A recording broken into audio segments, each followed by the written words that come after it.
Today we get to talk about love.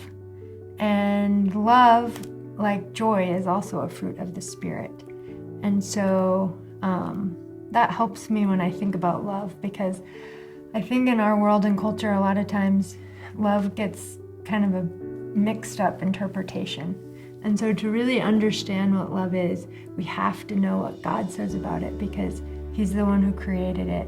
So He's the only one who can define it for us. And He says to us that He is love. So we have to look at what He's going to say about it. Our passage today is in Luke chapter 1, verses 76 through 79. And it's when the prophet Zechariah is talking about what God is going to do and His purpose for Zechariah's son, John the Baptist. And so we can read this passage to tell us what God says love is and what God says love does.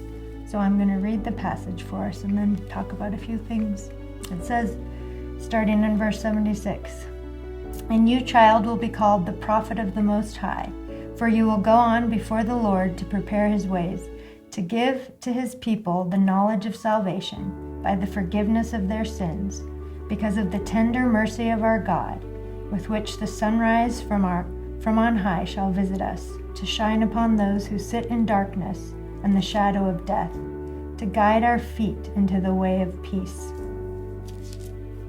So the words that stick out to me in that passage for what love looks like and what it does and what God tells us is that He gives us the knowledge of salvation, the forgiveness of sins, the tender mercy of God. I like that line, the tender mercy of God. And that the sun shines in the darkness and in the shadow of death, which a lot of us sometimes feel like we're in. And it guides us into the path and the way of peace. These are eternal things that love does, not just passing feelings or something. How God defines love is something that will last forever.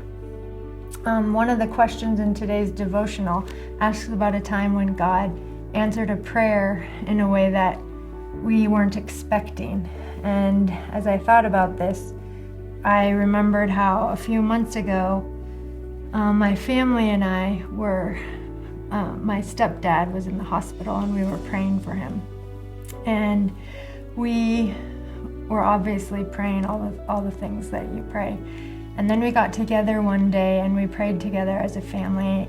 And at this point, we were praying through our broken hearts. And so we laid aside our agendas and we laid aside all the things we were telling God to do. And we just wanted to sit in His presence and listen to what He would say to us, because we didn't have any more words to say to Him. We were listening to worship music because for me, worship music gives you words when you don't have any words left to say to God or even know what to say to God. And as we prayed, we listened, and God spoke to each of us, and we shared with each other what He was speaking. And this showed us God's love, God's real love. It was bigger and deeper than the things that we were asking for, or the things that we thought that we wanted most. He showed us His deep and true love as we sat together with Him. And my stepdad, he didn't ever come home from the hospital. And the pain is deep, and it still is, and it's hard. But God met us and showed us how He saved him and how He saves each one of us in a way that we could never save him or each other. And that, like I said, although the pain is deep, did give us that peace that it says right there, a guide. He will guide our feet into the way of peace, a peace that we needed in that moment that we couldn't find without sitting with Him. God's love really is deeper still.